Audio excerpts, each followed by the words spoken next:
Great. So with that, I'm Kim Cito, Program Director for Public Art at the New England Foundation for the Arts. On behalf of NEFA and our collaborators at the Metropolitan Area Planning Council and co-sponsors at the Design Studio for Social Intervention, I'd like to welcome everyone to part one of this two-part Monument Lab workshop on grounding public art in cultural justice. At MAPC and NEFA, we recognize that although we may be meeting virtually, is that better? I'll start over. At MAPC and NEFA, we recognize that although we may be meeting virtually, we acknowledge that the greater Boston region where we live and work encompasses the traditional and unceded lands of the Massachusetts, Nipmuc, and Wampanoag people. We honor their ancestors, past, present, and future, and recognize their continued survival and contributions to our society, as well as the sacrifices they continue to make. We also recognize that there's a long history of colonization, displacement, and forced removal on this land.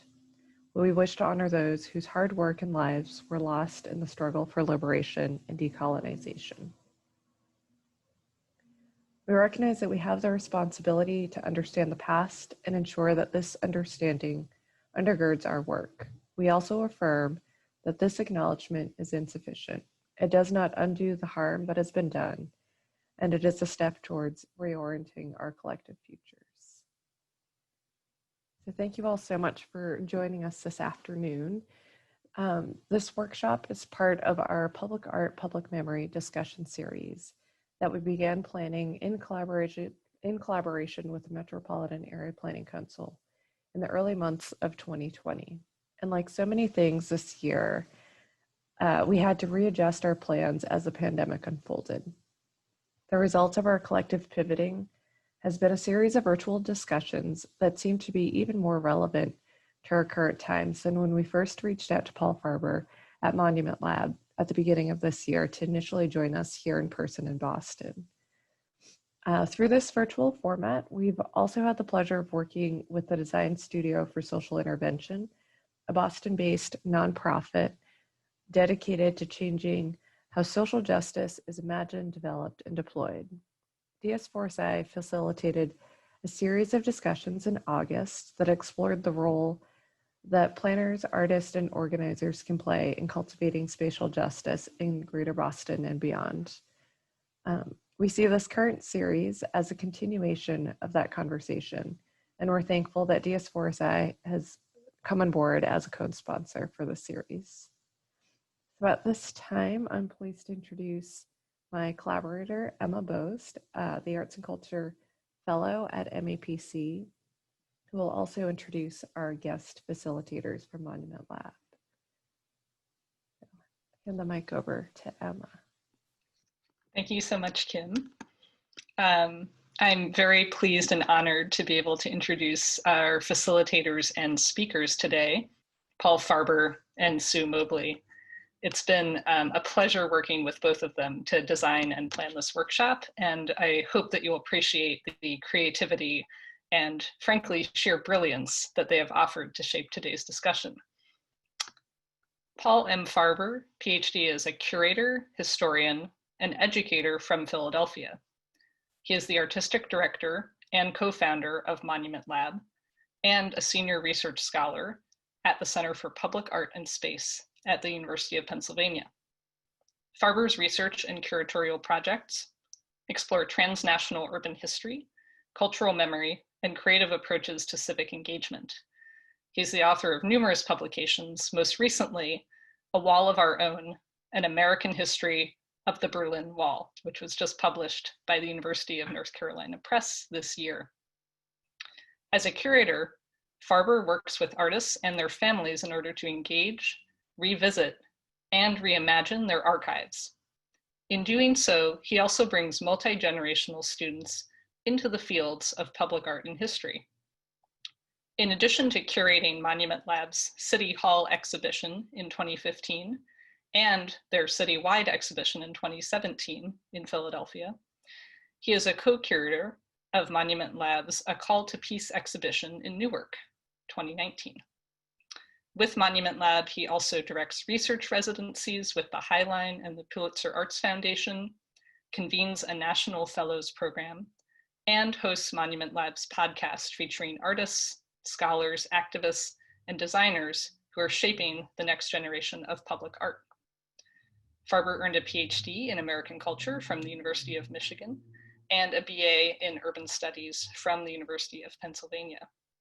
He previously served as a postdoctoral writing fellow and visiting assistant professor of history at Haverford College, a doctoral fellow at the German Historical Institute in Washington, D.C., and a visiting scholar in the urban studies program at the University of Pennsylvania.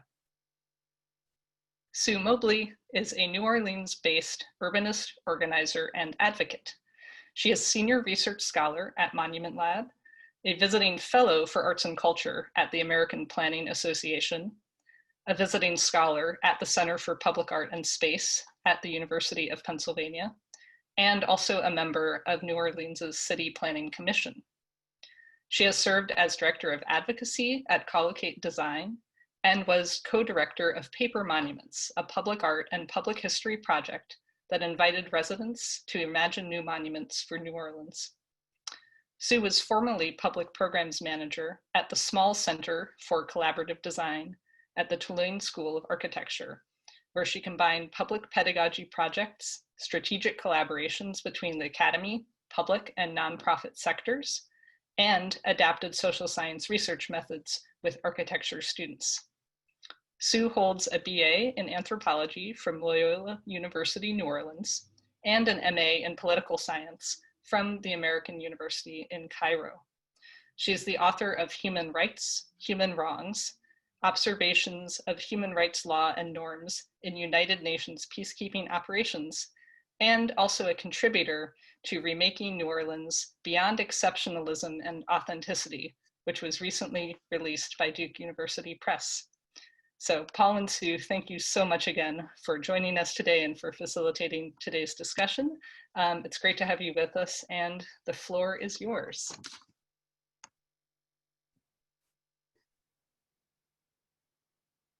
In keeping with our virtual presence and various physical presences, I am speaking to you from Bulbanja, a meeting point of the Chapatulas and Chitimacha tribes, but not the permanent home of either, because I am speaking to you from land that is not land, but is mostly water, and land that was built upon by enslaved Africans from Senegambia and populated by les Fossas, the criminalized and transported poor of France.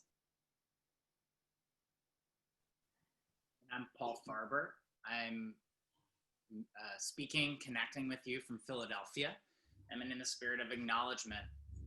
I'm connecting from the ancestral lands of the Lenni Lenape people, and also recognize that this is a city known for freedom and democracy, but it was also built with the labor from enslaved African Americans and coerced labor as well. And so we're here on stolen lands built with stolen hands.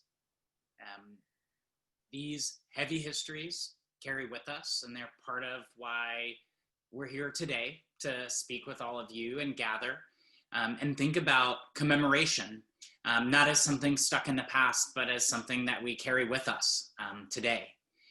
And in the way of introductions, I'm very honored to be a part of the Monument Lab team. There's a lot of us, a little bit more than a baker's dozen.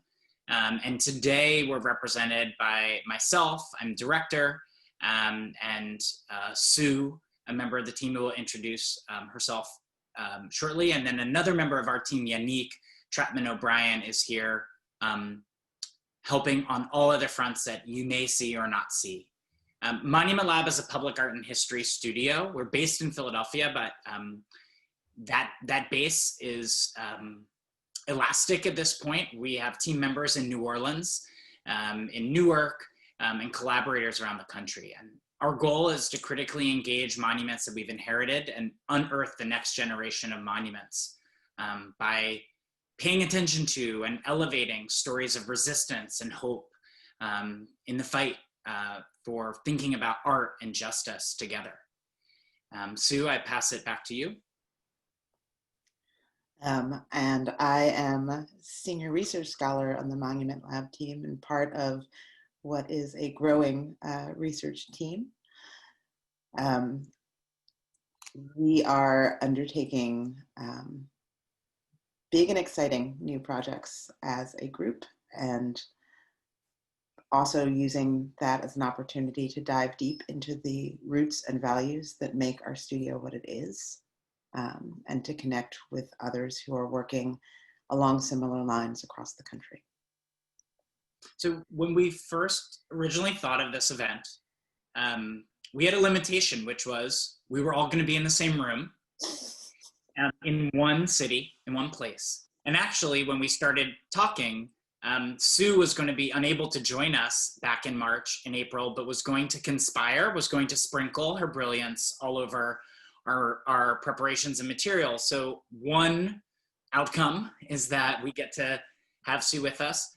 I just note that because we've tried our very best here to adapt all of what we're doing away from the in-person to the virtual. We've done a few of these adapted to the virtual and gotten a lot out of it, but just recognize kind of two overview points that we say. We want to act with urgency. This is serious. We're really excited to engage with you. And we also put into the air the idea of grace for those interruptions, grace for when the baby or the puppy or the postal worker pops in.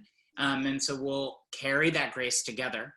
One thing just to note, speaking of our elastic time and space here, just from the pre-registrations, while we have about 75% of the attendees are from the New England area, we have 25% from around the country. I know some folks in Kansas City and Portland, and I believe Idaho. So we were wondering if we get how many regions we can hit, but it's really remarkable and exciting for us. And then just also another note from the registrations, it's clear there's a large portion of people here who are arts administrators, either in official capacities for cultural institutions, but there are others, people who identify as artists, people who identify as planners, CDCs, historical commissions. So the kind of village of this particular call resembles a lot of the work that happens in commemoration in a locality. And that's kind of the spirit that we're bringing into this, which is around thinking across coalitions and thinking about what possibilities there are for our work, what parameters there are, and how we operate between. So some of the ground rules for how we operate in this space are technological. Please mute and stay muted. Please stay on speaker view. Please ask questions in the chat. Be fully in the virtual room. I know it's hard to have phones next to you and not touch them, but I'm ignoring alerts on a Category 4 hurricane, so I assure you that you can ignore whatever else is coming through. Please remember to step up and step back in breakouts, leave room to hear everyone, and assume good faith with what you hear. We are all coming from different fields and regions and perspectives. Respect different perspectives and understandings as authentically felt, and hold space for them not to all be the same. Think that you might be wrong. Be willing to tell other people if their point of view doesn't match yours. Do it with love. This is part one of 2 workshops, and we tried to design this so that if you are just able to be here for this one, you get something out of it. If you are also coming for the other, that there's a kind of continuation, but there's other things that we'll cover. And also just a note, Sue and I, during non-pandemic times, like to be in the same room, and there's like with our other members of our team, great things happen. We have not presented virtually. So if you sense us going back and forth, we're just trying to put that out there, that we have a high bar for ourselves and also a wide range of outcomes. So we'll try to keep our cadence, but just putting that out. And just in terms of goals, you have received this, but just putting again out there the spirit of the kind of question of commemoration, the politics of commemoration, the tools, the tactics, the examples. And so part of the goal is to really build up the ethical and creative possibilities to think about grounding cultural work in art and justice. And I think something that will run through this whole presentation and workshop is, because this is more of a conversation, there is not one fix. We're not looking for the single fix, the right fix. It's about bringing different kinds of perspectives, building coalitions, and working with what you have in a very localized perspective, but broadening out to see a circle of collaborators, maybe even beyond your city, beyond your region, and of course those right around you, to help come up with those strategies for ethical and creative engagement. So over the course of today's meeting, we are going to do a couple of activities together. And then Paul and I are going to give you guys a glance at some of our past projects and processes so that we can unpack what those look like on the ground and how different those are, even led by the same people in different circumstances. We'll have a larger discussion and Q&A after that, and you can follow along in the agenda that you received before the meeting. Shall we begin? Let's do it. Okay, so we're trying to balance, again, being, creating space, making space, working with the tools that we have. Part of the way we want to do that is the way we like to do it in any situation: large group communication and small group conversation. We're going to start with our full group. We're going to do a fill in the blank activity. And we're kind of nicknaming it the Waterfall. And we're going to utilize our chat window. And we're going to ask 2 questions that we're going to give you about 15 to 20 seconds to think about, maybe a little bit more than that. And then our goal, we don't want to break Zoom, but we want to have everyone think and kind of enter a response at the same time. Use it as a way to quickly peruse responses. We are going to archive and save all this, so you can rest assured, if you don't see everything now, you'll be able to take this back for yourself and for others. And then we're going to kind of continue that conversation in a small group in breakout rooms. Okay, so we're going to just start with 2 prompts. I'll read the first, Sue will read the second. We'll do one at a time. We'll ask you the question and give you about, let's say, 15 or 20 seconds to think about it. Prepare your answer in the chat window. And when we say, ready, set, chat, press return. And again, we hope we don't break Zoom here, but we want to kind of see a waterfall of responses. So the first one, it seems simple, but please dive as deep as you'd like. The place I am joining from is blank. And when we say that place, we're not talking about your kitchen necessarily, unless it's significant to you, but think what you want to share. The place I am joining from is blank. You'll type out a response, wait a few moments, a few seconds. Hold up, if you already got it, we got one, but we'll wait. Okay, 5 more seconds.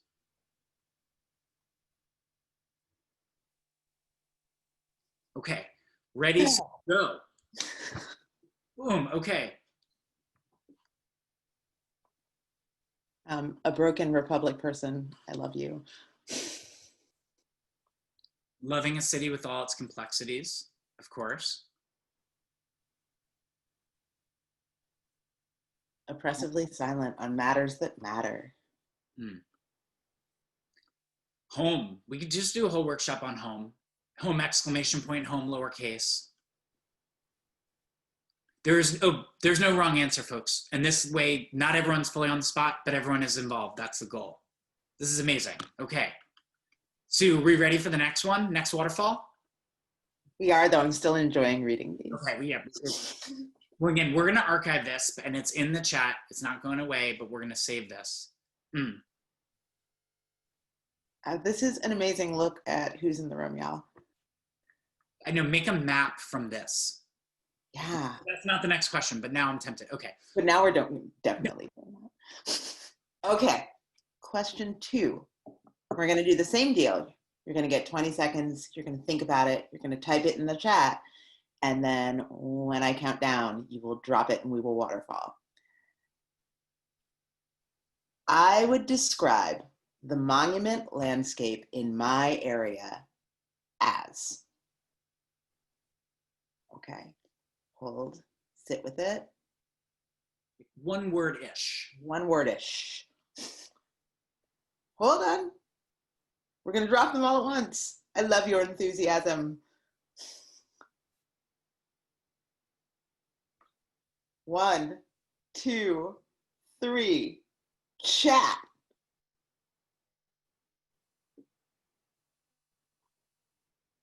Bereft. Everyone in here did very well on the SATs. Patriarchal Memorial. Antiquarian. Lacking. I like the use of punctuation is key. Backslash, scare quotes, periods, not periods. Those things matter. Aggressive in all quotes. In all caps. Yeah, all caps, definitely. Needing to meet the passion of the people. That is a beautiful answer. You know, now again, I'm like, we could create haiku from, we won't, but there's all these, I mean, all these responses are so fantastic. Alive in nightly protests. Mm-hmm.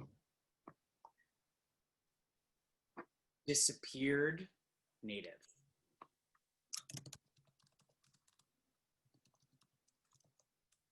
Never apologize for swearing in the chat. That's what it's for.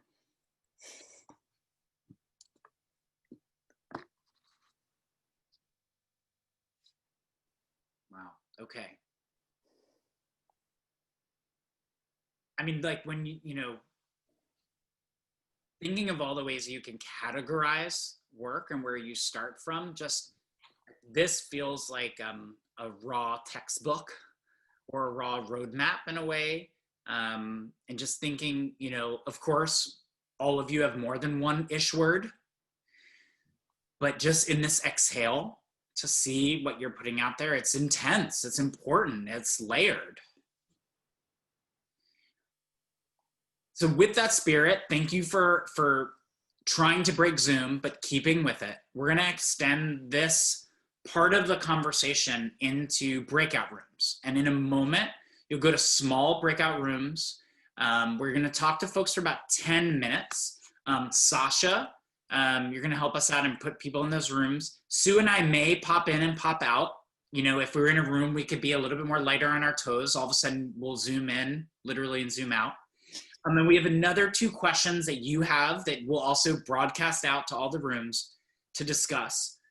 And I'll just say those questions quickly, but you'll get them again, which is, in my work, I can't wait for the day we could blank. And our greatest challenge toward this goal may be blank.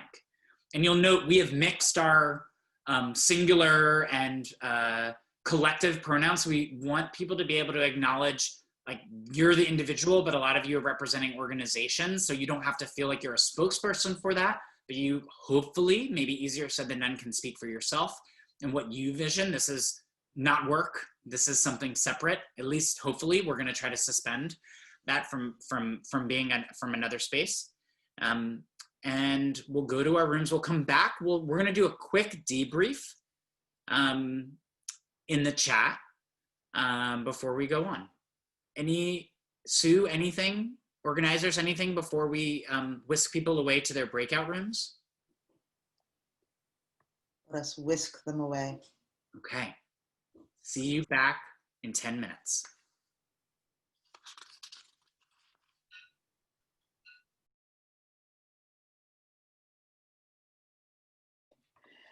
We're going to do one more chat function debrief. Everybody, when I'm going to ask this and we are going to hold and do 20 seconds to answer, 20 seconds hold, get yourself ready in the chat, and then we're all going to hit send at once. Thinking about the conversations in your breakouts, what was one thing that resonated for you? What was one thing that really rang a bell? 20 seconds, type it in, and I'll count down from 5 to hit send.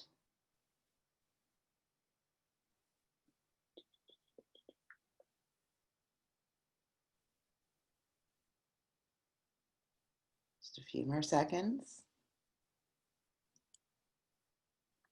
5, 4, 3, 2, 1. Hit send. Woohoo.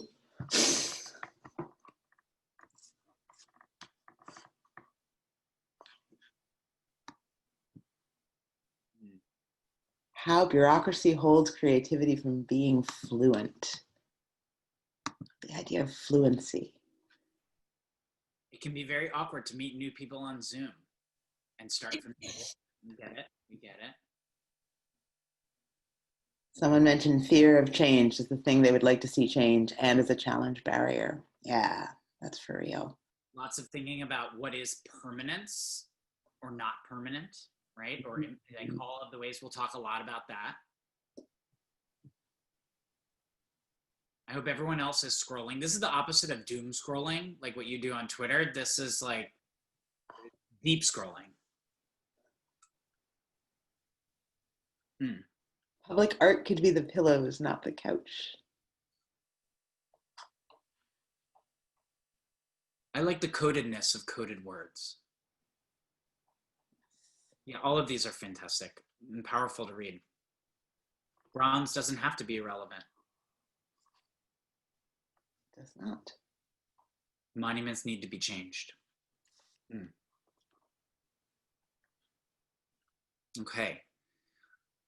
Well, as you go back and scroll through, feel free to do it because there's so much here. And of course, you in your groups, even if it could have been awkward at first or you went right to it, they're all, the hope here is that you connect with people. So if there are things that you identify with, just again, these are the kind of people, these are your peers, these are your colleagues, no matter which location they're in.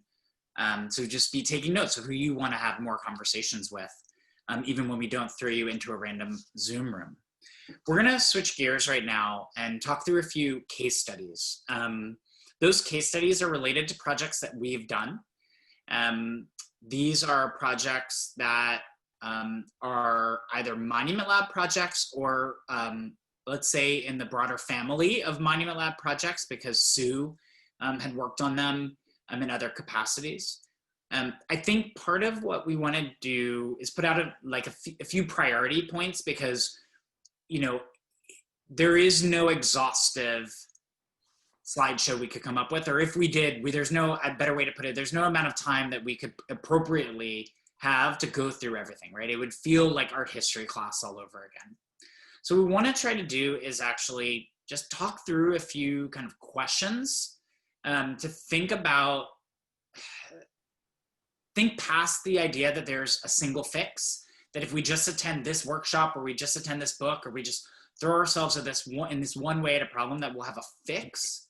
What we say to ourselves, what we say to elected officials, the rush to fix a problem is challenging, is tricky, right? The rush to repair, the rush to process, the urgency is really important, right? Process matters as much as outcome. And so we want to talk through a little bit of process.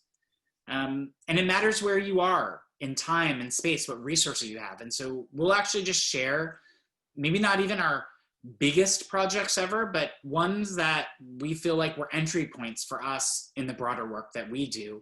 There is more to say. There's fantastic projects. If you are like, wait a second, this reminds me of some other project I want to put out there, feel free. Again, this is not encyclopedic. It's a way to start.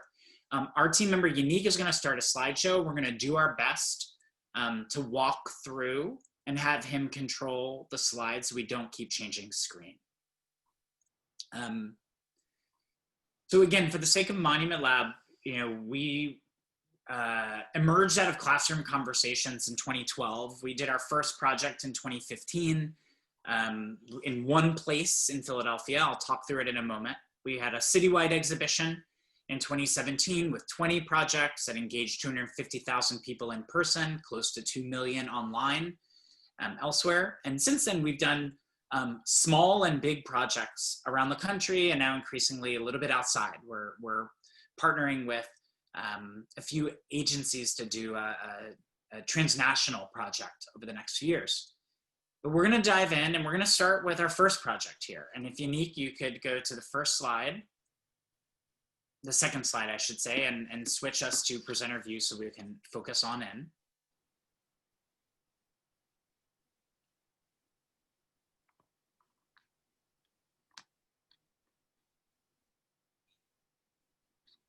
This is always the moment when I'm teaching, if I'm trying to do technology in person, I'm always all of a sudden under spotlight. So sorry, Unique, you're doing great. It's coming.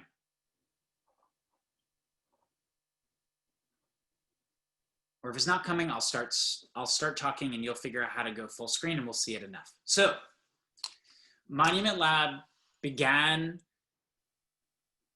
with a question. What is an appropriate monument for the current city of Philadelphia? We asked this question for the first time in 2015. We were asking it of ourselves already in our classes, and we got a grant from a local funder from the Pew Center for Arts and Heritage to take that project outside of our classrooms and put it into public square, into the courtyard of City Hall to be exact. And just for a framework, the budget for this project was $72,000. Which was the biggest budget I had ever managed at that time. And we wanted to start with this because it was a smaller budget. It was a way in. This was a place in the courtyard of City Hall that had 180,000 people pass by within 5 minutes of it every day, but had not had a public art program to it. We wanted to meet people here. We wanted to make monuments that didn't have to be permanent or universal, but would meet people where they are. The first person to answer that question was the artist Terry Adkins, who said an appropriate monument for the city of Philadelphia was a classroom, an empty classroom, because he said Philadelphia at that time was known for educational heritage and history, and also known for school closures and budget cuts after a traumatic wave of school closures in 2012 that impacted disproportionately Black and Brown communities. And so this central exhibition really started the work of Monument Lab. And from the moments we went out there with clipboards to plan for it or put up a fence to the opening stages of it being open, if you go to the next slide, people filled this space.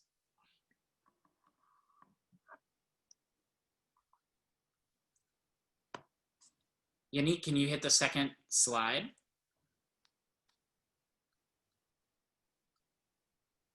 There we go, thank you. In the 3.5 weeks that we were out there, 35,000 people came during working hours.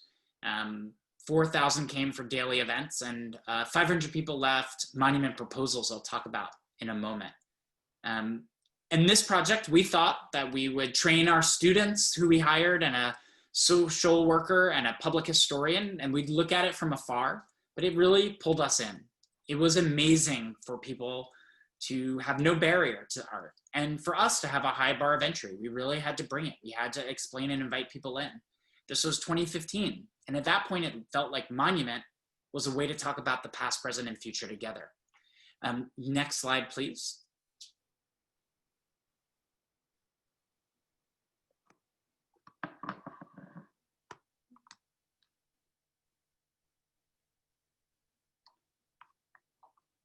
Unique, you need a hand? Next slide, thank you. And so the other kind of classroom we put next to this was our lab. This was the first lab we had. We had originally thought that we would build an architectural pavilion. And when the budget came back and it didn't include any staff or any engagement and was over budget, we said, let's just rent a shipping container and let's outfit it in a way we'd love to have our own dream classroom. And this is where we hired our students. This model of theorizing public space while in public space is what we kind of came up with. And it was amazing to see. It was not easy to be out there. You had to really invite people in. People would talk to you while moving their feet, but every once in a while they'd stop by and you'd have conversations for a minute or for an hour or something in between. Next slide, please. What people left behind and what we took great pains to do in our research program was have these monument proposal forms. We worked with our founding research director, Lori Allen. We thought about building an app, and then our advisors who were students said, people don't like apps outside, or what if it's raining? Lower the bar for entry. And so we had people handwrite their ideas. Reading the 455 that we got back that first year was like reading the most beautiful, haunting book about a city written by people. Some people would spend a minute, other people would spend hours, some people would come back and submit them officially in envelopes. And we were kind of all participating in this ideas festival. We had up on the wall a parameter of like what we were doing with this information. We guaranteed what we would do. We guaranteed we'd read it, we'd transcribe it, we'd deliver it to the city. The city did not ask for this up front, but when we showed up and we got permission, it ended up starting a municipal relationship that continues to this day. So there's more to say, but I'm gonna pass it off to Sue and we'll go back and forth.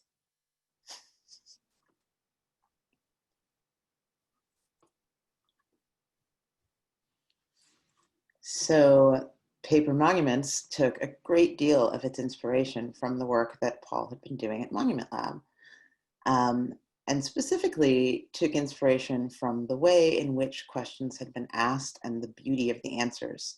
We were following a couple years behind that 2015 start. So in 2017, the city of New Orleans took down 4 Confederate monuments from our streets, and it was contentious. And occasionally violent. And the general approach was the idea that once we took these statues down and put something else up, that would be what was the end. That would be the point at which the city could move on and it could stop being contentious. And a group of us, designers and urbanists, artists, activists, were gathered at the 3rd monument takedown and had begun asking the question of what's next, because that seemed like a much more important question than what was happening with takedowns. Well, that's a really easy question to ask and a really hard question to answer. And it's a particularly hard question to answer in New Orleans, because not only is the context that we began this project under the removal of Confederate monuments and all of the weight that that comes with and all of the contention that that comes with. But we were also working under a tourism and marketing paradigm for the city that is 100 years of selling New Orleans as a destination and telling very romanticized, very simplified histories of place to get people to come. And so New Orleans is presented to the world as a place where music bubbles up from the streets, but musicians don't get paid for performing. New Orleans is presented to the world as a place where race relations are different and a tripartite racial order made slavery lighter. But it was the slave trade capital, the domestic slave trade capital of the United States for 30 years. Our tourism narrative is so solidified, so part of the market economy that it has infiltrated even scholarly work and scholarly understandings of the city. And so when we first started talking to Paul and Lori about how to adapt some of their approach to New Orleans, we had already discovered that we couldn't ask people what's an appropriate monument for New Orleans today, because the answers that we got were often drawing from the tropes of the tourism narrative. They were crawfish, a giant fleur-de-lis shooting water out of it at the top of the Lee column, which is still the worst idea I've ever heard for a monument. They certainly weren't engaging deeply with the incredibly rich history of a 300-year-old city. And so our approach was to take scholarly works, to ask a network of scholars that I had worked with for several years on telling non-exceptional stories of the city, and ask them to write essays on what was missing from New Orleans' story about itself, what they wanted returned to our narratives, and working with local artists to commission works that combined the two into a series of posters that told stories that were missing.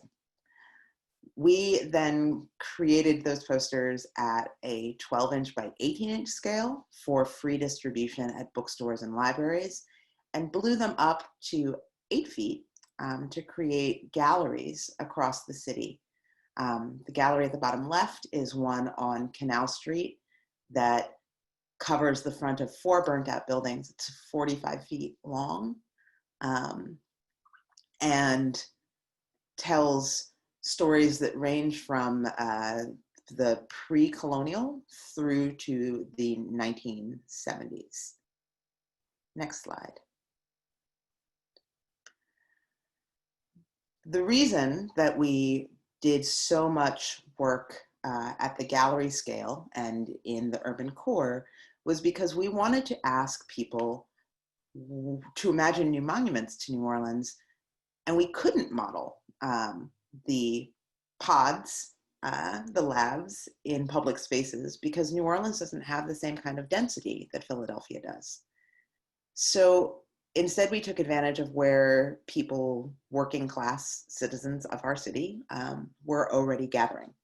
And that meant largely relying on the transportation networks, because our public transportation, when we began Paper Monuments, was at 34% of its pre-Katrina coverage, even though 85% of the city's population was back.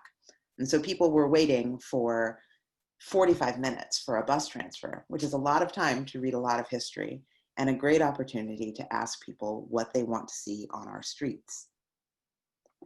We collected about 1,200 proposals, ranging from everything under the sun.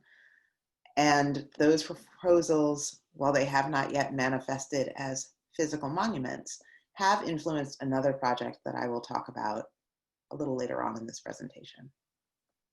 Back to Paul. So in late 2018, we were called by the Pulitzer Foundation in St. Louis, who were kind of in line with a number of other institutions around the country, which is they paid attention the year before to the what now feels like tremors of monument takedowns, including the ones that Sue mentioned in New Orleans, and said we were wanting to do an exhibition on monuments. They had chosen an exhibition related to iconoclasm in ancient Egypt. And they said, clearly, you'll go through the exhibition and you'll think about iconoclasm today. They were in a city that is not only known for some of its most iconic monuments, like the Gateway Arch, but the takedown of a Confederate monument just the year before, and of course, the uprisings in Ferguson after the murder of Mike Brown. And so when we were brought in, they said, what would you like to do as a program? And we said, let's see if we can adapt our style. Let's come up with a question, let's build a research team, and let's figure out how to do this. And like Sue mentioned, St. Louis is a fascinating city, but it wasn't a pedestrian heavy city. So it wasn't necessarily about setting up one space, but instead kind of meeting people where they are. So we came up with this question: how would you map the monuments of St. Louis? We were tongue-in-cheek saying that we wanted to see if the arch would disappear, David Copperfield style, but we were more seriously interested in the way that people draw relationships, not just around one monument, but between them. Next slide. We created different scenarios and places for people to meet and engage at work. So that included at the Pulitzer Museum, we set up an office in the mezzanine. And when I say set up an office, like it's a little bit of a performance, but all research is performative. Even if you have a lab coat in a laboratory that no one sees in person. So this had actual things we used, a computer, it had an organizing system, and it had people who staffed it. But that team also went to other places. The slide before this was actually taken underneath the Gateway Arch, and we went to 43 places with a remarkable team of researchers that summer. And we asked people to hand draw what they thought would be responses to this question: how would you map the monuments of St. Louis? If you go to the next slide, and I'll also use a visual aid because we actually wanted to make our research publication a map. You can get a free copy from the Pulitzer Foundation on their website if you Google Pulitzer and Monument Lab. And it folds out to show you the past, present, and future of the city's monuments together. What we found was that, of course, the Arch was the most cited monument in the city, but fewer than half of the respondents included the Arch on their map. 1 in 10 sites included places that are no longer active. They're closed theaters. It's the Pruitt-Igoe housing projects. And 1 in 10 sites were not yet built. You'd see someone draw a monument and they'd put something in and you Google it and it actually had not yet been built. And so it was really fascinating to think about this particular input.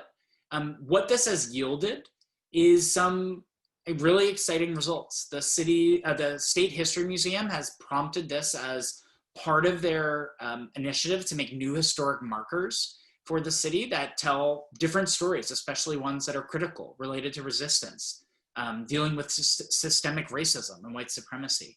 There's a new monuments task force that's emerging from the city that includes some people based at institutions, people at universities, and independent practitioners, including Monument Lab fellows like Dee Nichols, Mallory Nizam, and Damon Davis.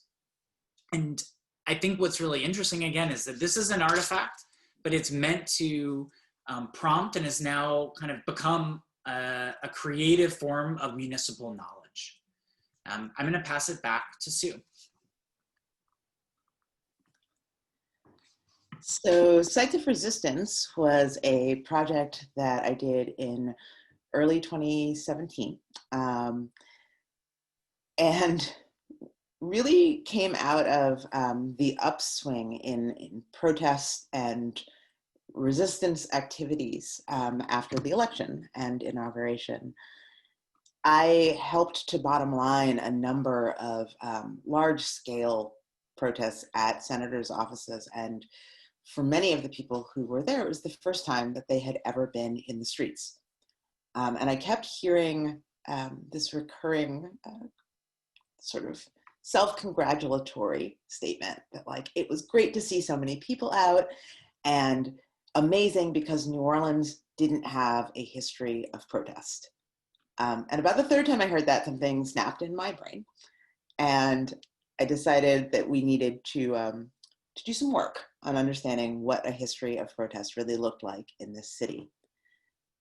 And so, like, the central question of Sites of Resistance, which was an exhibit at Tulane City Center, was what makes a protest?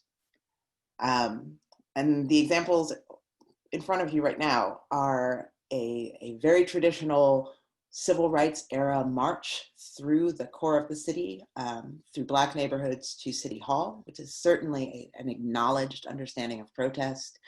The central picture is of a trans performer in the 1950s at the Dewdrop Inn, defying both sexual mores of the time and the segregation order, which the Dewdrop was famous for flagrantly defying. The march on the right is the last push for the ERA, which Louisiana has yet to acknowledge, and the country has yet to establish. Next slide. So what to do with what was actually quite a rich history of protest? We mapped it. So for 7 weeks, a research team pulled apart the city's archives and journals and newspaper reports to map every protest in New Orleans from 1863 to about 1990, and to make them into 2 wall-sized maps. This zoom in is of parts of the French Quarter and downtown, and shows the ways in which protest layers on place, because protest responds to power.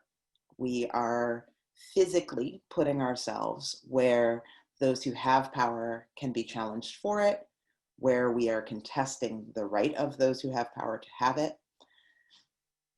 We wanted to be able to show those layers, but we also wanted to be able to contribute to those and read them forward. Next slide. So I took my handy dandy quilting tees, and we printed a wall-size map of the city, put tees in it, and gave people tags and yarn over the course of an exhibit that was up for about 8 months.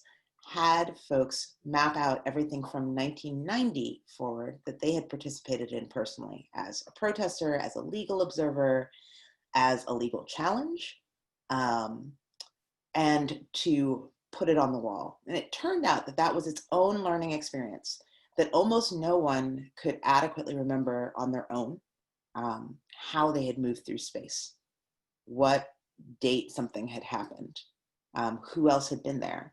And so every attempt to fill this in became people remembering for each other and together what had happened, what they'd been in the streets about, and what the outcomes had been, which was a really powerful group exercise beyond the sort of incredible palimpsest that we ended up with. We also heavily programmed this exhibit.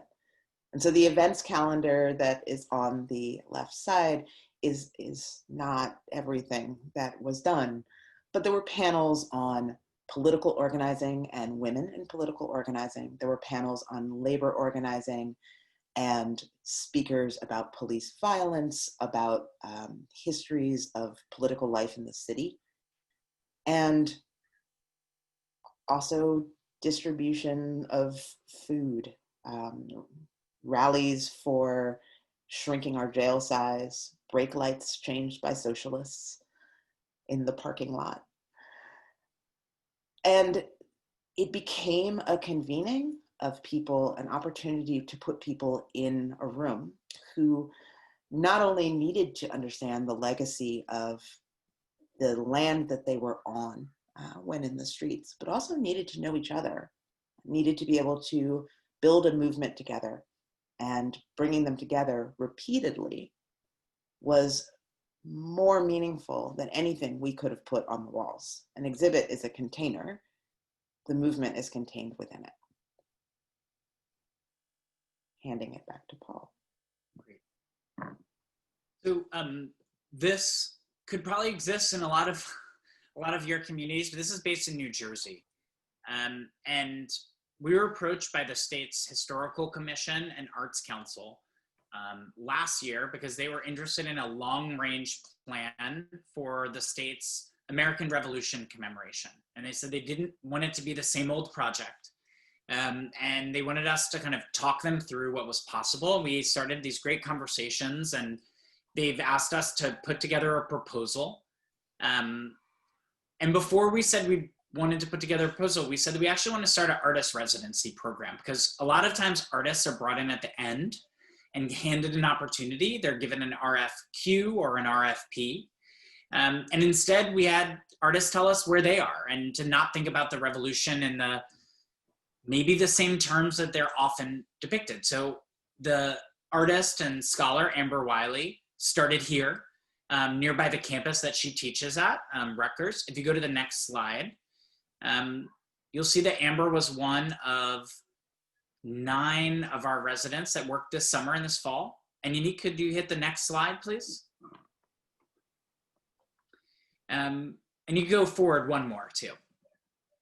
And what Amber found was that the stories of the revolution had moved, in part because of displacement of communities, the building of roads, and a historic home, the Indian Queen Inn, was moved to another site. And so she spent her time during this residency kind of actually tracing displacement. If you go to the next slide, there's other visions. We've heard stories of the Black Marbleheaders who helped George Washington cross the Delaware. The artist, Marisa Williamson, proposed a series of ghosts that hover above the sky. And so just pointing out, these are projects that we're not showing you our like fanciest, highest capital projects. These are all, in many ways, entry points to be able to figure out what to do with lower amount of resources. This is an $80,000 planning process before planning a multi-million-dollar project as an entry point. Sue, you got one more before we switch back to Q&A? Yep. So I promised I would talk about what was next out of Paper Monuments. And it's this, it's a current project, which is New Orleans is renaming all of its Confederate streets. And we, in doing so, created an ordinance that specifically outlined that it was Confederate serving officers, that it was their traitorous activities, their violations of the 14th and 15th Amendments post-Civil War, post-Reconstruction, that were the drivers for their removal. And we're following a very similar process to what we did for Paper Monuments. So in getting rid of the generals and malcontents who enacted the Mechanic Institute riot at the bottom, and replacing them, next slide, with figures who are representative of a broader range of experiences in our city, we're tackling a couple of different things. One is that we are presenting 3 options for each street. So 3 opportunities to tell narratives that aren't part of the mainstream stories of New Orleans, and a very similar group of scholars supporting a commission that is appointed by the City Council. Right now, there's 113 essays being written, and I am chief editor, so that will be amazing. And they are telling the stories of people like Sarah Towles Reed at the top, who was a union organizer in the 1920s, who established the first teachers union in New Orleans and made sure that it was interracial. Like Allison Tootie Montana in the middle, who gave a speech in 2005 about police violence against the Mardi Gras Indians, and then died at the end of the speech in City Hall. And stories about resistance heroes like Reverend Avery Alexander, who at the bottom is being removed from the site of the Liberty Monument at a rally in 1993 that saw him facing off with David Duke, as everyone apparently must do at some point or another. The thing to me that is most intriguing about this process has been thinking about where the streets are that we are renaming, that so many of the streets are only part of the 20th century city. The map that you see is what New Orleans looked like until relatively recently. All that drained swampland was dedicated to housing from the beginning of the 20th century forward. And all of those Confederate streets are spaces that were specifically built as segregated neighborhoods. And that's where those streets went. So in tying people to place, we haven't been able to unearth histories of place that are inclusive enough to reflect the city today.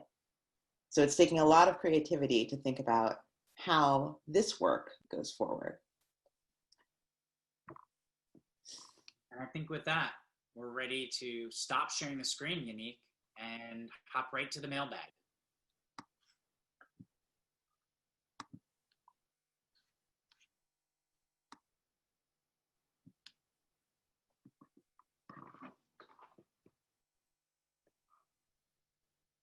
So just as people are, if you have questions, we'll have one we can get to in a moment. We wanted to try to, shed light a little bit on things that we've been working on to try to find especially entryway projects, things that either are urgent, they have to happen yesterday, or they're happening with entry-level budget. If you want to talk about how to do a multi-million-dollar project, we can talk through that as well. But I think this goal was really to kind of start with questions and seeing how they guide a process.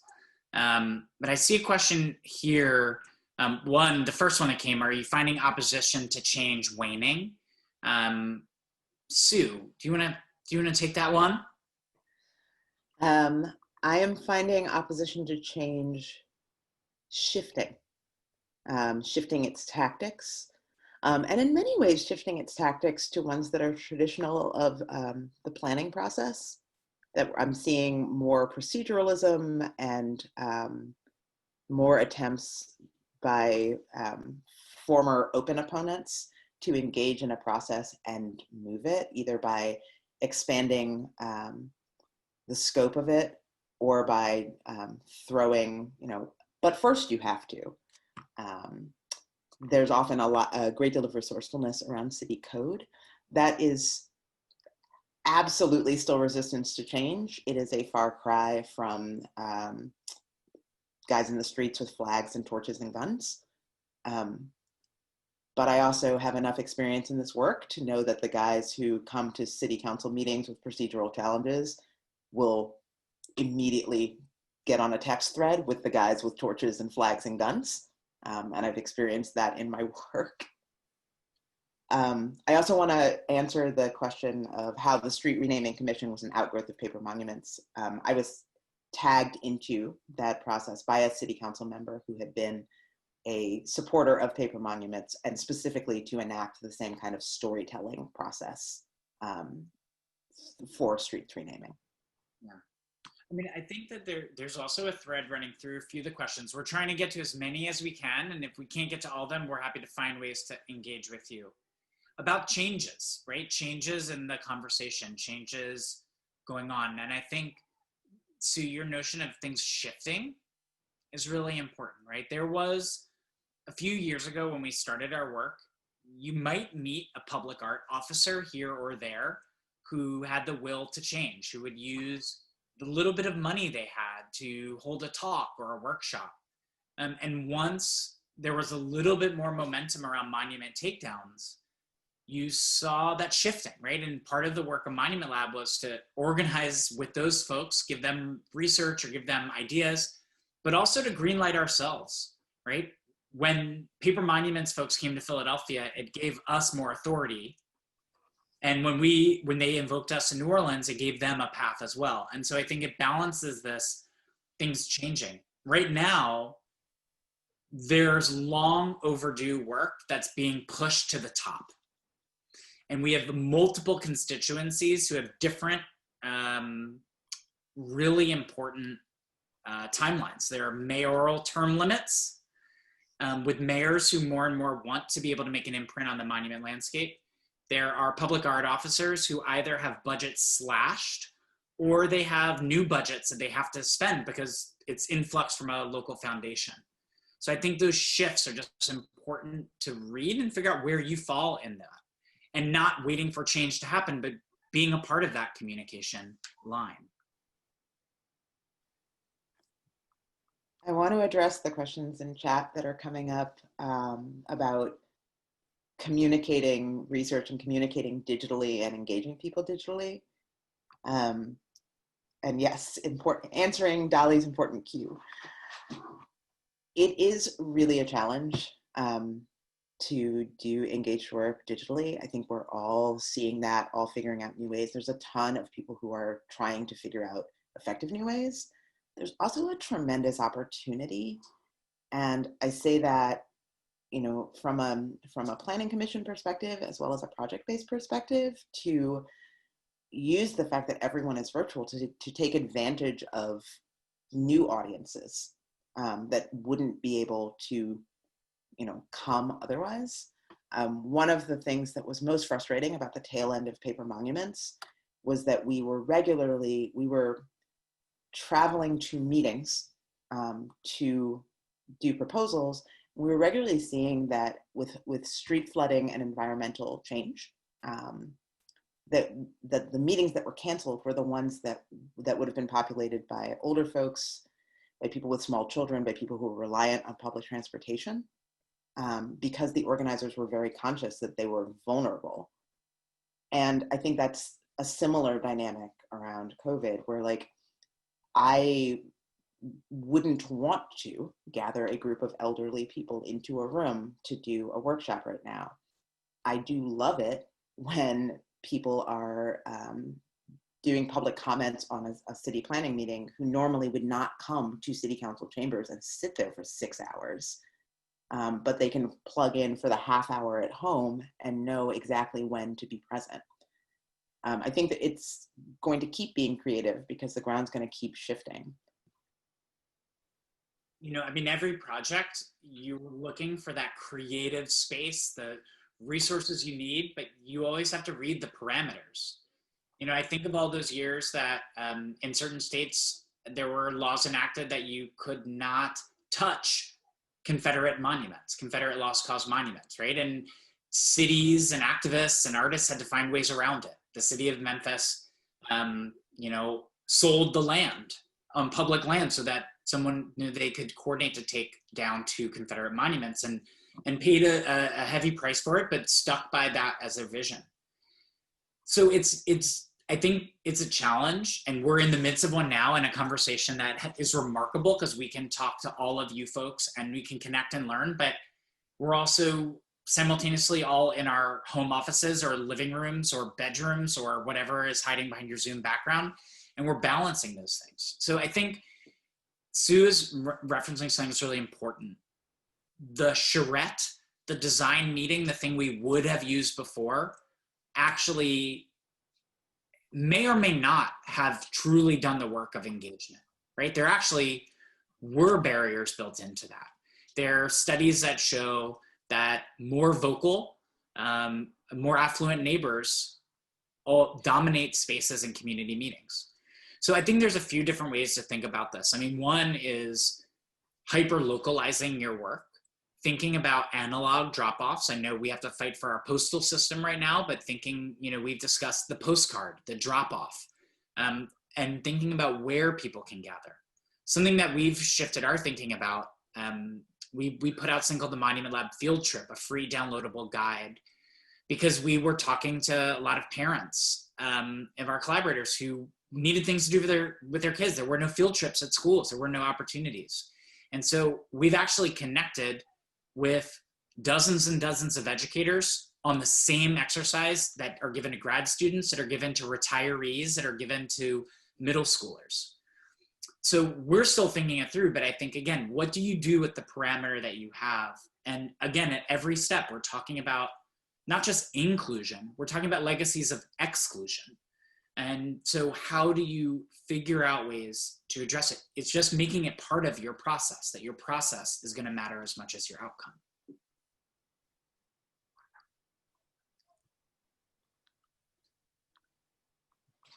Paul, I'm going to ask you Annis's question from the chat.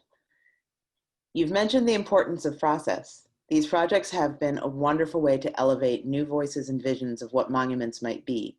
How does that translate into different public art processes and new groups setting the rules and making the decisions for monuments or defining what a monument is? Yeah, really layered and important question. I think there are a few ways I would answer it, and we could spend 90 minutes just talking about this, but I think being really clear, you know, what is your power? What is your responsibility? If you are handed the job to build a monument or to tend to a park, that's on you. That's what you're being asked to and potentially required to do. How you plan to bring people in may be something that's open, right? So one thing I would say is that if you have a community engagement process and you have a question that you'd like people to answer because you don't know the answer, and you also can be very clear with people what the way they can or cannot influence what is otherwise a protected process. It's protected for, you know, the reason that for legality or for risk management.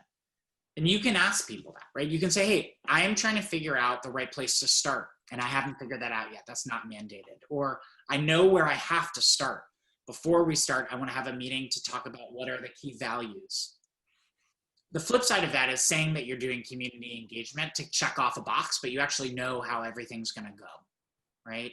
So that's one of the ways. I think too, you know, sometimes we rush to RFQ, RFP as the answer. And sometimes that's the right idea. And sometimes it's not, because already when you're requesting qualifications, you've already bracketed who it is that's going to have a say. And so thinking about maybe if you do want to go through that process, or you're mandated to do that process, what are the important conversations that have to happen before that? And I think just always asking not just who's at the table, but who's not at the table, and building that into the structure of what you're doing. I'm not a fan of design by committee. And that's difficult, right? But there are ways that you can stagger, and it's always about being clear with what you can and cannot do, and trying to do that and building your work at the speed of trust building is really key. There's more to say, but I'll stop there and I'll throw it back to Sue. I think that moving at the speed of trust is incredibly important. I think also holding space to, at the beginnings of those processes and those developments of rules, to be steadily expanding the table. I also think that design by committee is difficult, though Lord knows I keep trying. And I think that holding space to really listen to people about what they need to be engaged in a process is designing a process. And that should be done by committee. That should be done with voices at the table who aren't always at the table. And that includes not pulling the same for representatives of the community to the table. And I think that goes to Maria's question about invisible spaces as well, that like hearing from people within a neighborhood about what space is important to them, about what it would mean to honor the corner store rather than the public park, is also something to consider. That like unpacking what actually matters to people can also be key to unpacking what would withstand gentrification, what doesn't trigger it, to be able to hear those concerns as real and valid, and things to be protected against, and things to be solved together. All of these processes from your positions have different tentacles that reach out into other places and positions and agencies and structures within a city. Locating where you are within them, and being honest about where you are and what that means for you as an individual and a professional, is the first step to ensuring that you are doing as much as you can from where you are to reach all of the other people who need to be in the room. And I feel like that goes back to the opening exercises, right? Figuring out where you are, what power you have, what power you don't have, or when you have power. It's all relative, but being really clear on that, and then figuring out how to kind of map around that. I want to just give one note that there's clearly so much to talk about. This is going to be great to pivot to the next workshop next week for those who can join, because we're not going to get to everything. We're going to try. Sue, do you want to kind of quick, like each of us hit one more question, and then we can go to our we have a few slides just for wrap up, and we'll respect people's times at 5:30. You want to pick one? I'll pick one. Okay, you pick one first. I picked the last one. That's true. I'm going to pick Faye's question. Do you find that including city council members and mayors are crucial, or is the opposite true? It's so fascinating, just going back to Sue's notion about power. I'm going to answer this in a quick roundabout way. The first project we ever did, we worked with 5 municipal agencies. We were on emails for a year. I felt like I had to learn a new language, municipal. And I didn't get yes, I didn't get no, and I hovered between. The day before our opening, everyone was going to meet, and I watched them all shake one another's hand and say hello for the first time. And as someone who didn't work in city government, I thought, wait, you all don't know each other? We're all on email. You all work in this building. And I said, aha. And so what came to my mind was this meta question. Who runs the city? And I've asked it to artists who visit my classes, I visit my students. Sanitation runs the city was one answer. City council runs it. The grandma who's the block captain runs it. So I'd say that's a roundabout way to say, Faye, it depends what kind of projects you're doing in your city, understanding the power map. What is the order of acknowledging people? Who is going to be a facilitator? Who may end up being someone who's going to block you? Ultimately, again, going to that notion of trust and relationship, that the first call to someone may be for a new project, but it's better to kind of make sure that you're tending to relationships with important meetings as the first meeting and the last meeting, and truly understanding what everyone brings to it. You may bring the goal of confronting racism in public art, and they may share that somewhat, but they may have another goal, which is to get reelected, right? Or to help their constituents. So for any partnership, but especially ones that are in this realm, civic, what is your mutuality, sincerely, truly, and what is the breakdown of that? And respect that and be okay with that and align timing as much as kind of who you talk to, right? To understand your own analysis of who runs that city at that point. That would be its own workshop too, right? The art of the civic. Sue? I think the art of the civic and also how it scales at different levels of civic, at different population densities across unincorporated areas where power may be several layers of remove, and even within civic entities, municipalities, where power may be removed from so many residents that you are finding a them response to municipal government. I am a huge fan of power mapping. I'm a huge fan of mapping, period, which is why I'm going to answer the mapping question from Jen. I love maps as a way to engage and to educate. I think they are probably terribly effective. I mean, clearly I am a map person. I think they're terribly effective as like published materials that people can engage with like in a very hands-on way. They're also really difficult for people. Not everyone is good at spatial orientation. I had a dear friend and colleague who we liked to mess with by giving him maps and asking him what it was a map of, and it was just not how his brain worked. What maps are incredible for is for people to overlay on.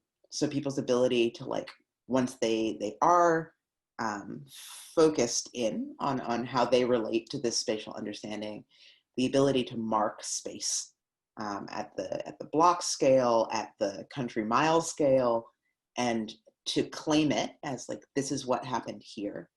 The ability to layer space on top of itself, both from different perspectives and across time, is a really powerful tool, and mapping can make that much easier to understand, and certainly much easier to work with and reflect back to people, which is why I like using it so much.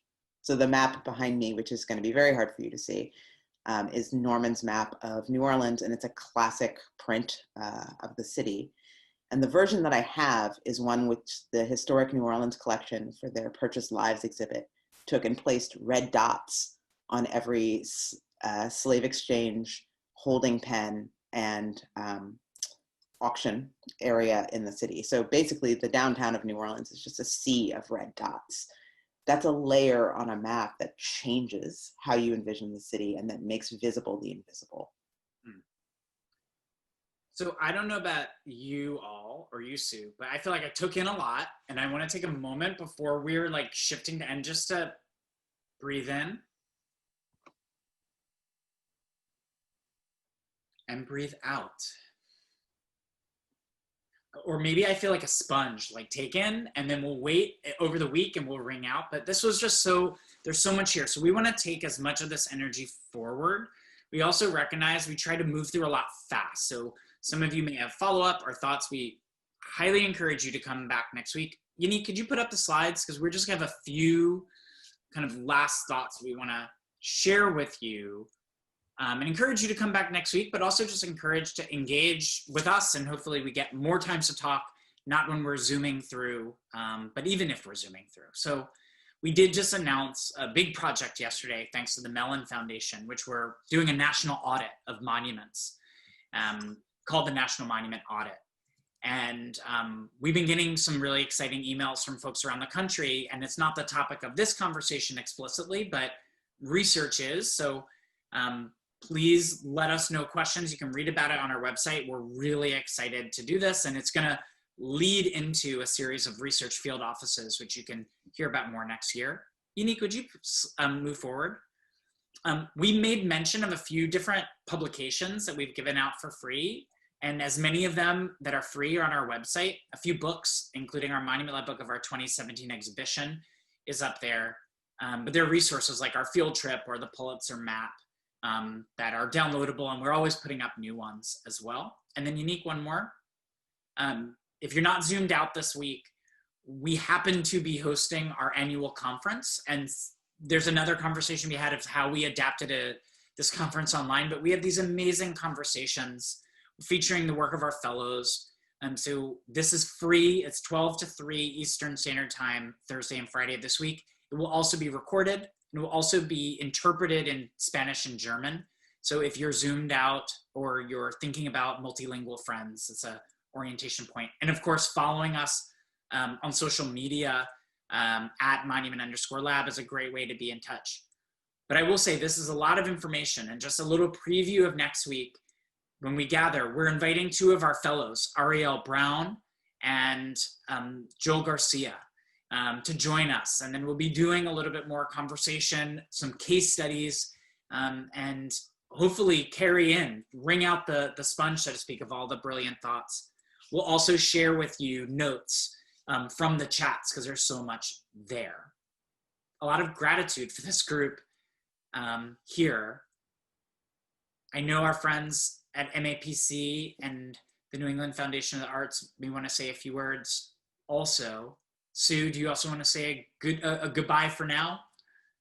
A goodbye for now, and a request of all of you that before next week and over the course of the next week, that you think about what are the critical questions at the core of your work? Where are you positioned in that work? What power do you have? How does that relate to the power of others? What tools and resources do you have to engage and evolve?